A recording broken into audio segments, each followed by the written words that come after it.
मेरे जो अबू थे, he was a man of principles, यानी प्रिंसिपल्स उनके बड़े स्ट्रॉन्ग थे और वो उससे हिलते नहीं थे। तो हमारी जो गली थी, हम जहाँ रहते थे, वहाँ पे हर कोई कुंडे से एसी चलाता था, पूरी गली। हर कोई, इतनी गर्मी होती थी, मिडिल क्लास फैमिलीज थी सारी की सारी, नहीं वो अफोर्ड कर सकती थी एसी चलाना।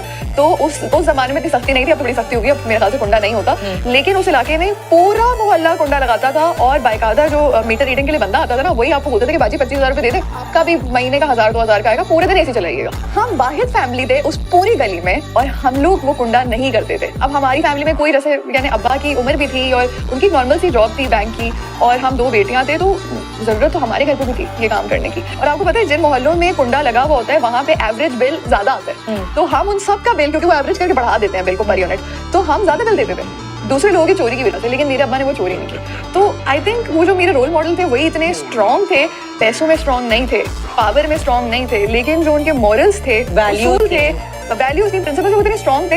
एक तरह से नहीं ढिठाई थी, मेरे अब्बू भी जो वो एक तरह से ढिठाई थी ना, कि भाई पूरी दुनिया गलत करे, मैं गलत नहीं करूंगा, मैं अपने उसूलों से नहीं हटूंगा। तो जो वो मैंने सीख लिया था, अब मेरा भी ऐसे ही है। उसकी वजह से कभी कभी मैं जो ना थोड़ी बदनाम भी हो जाती हूँ कि यार ये तो बिल्कुल ही फ्लेक्सिबल नहीं है, लेकिन उससे ना आप ये जो गिल्ड है ना, इन सारों से आप बच जाते हैं।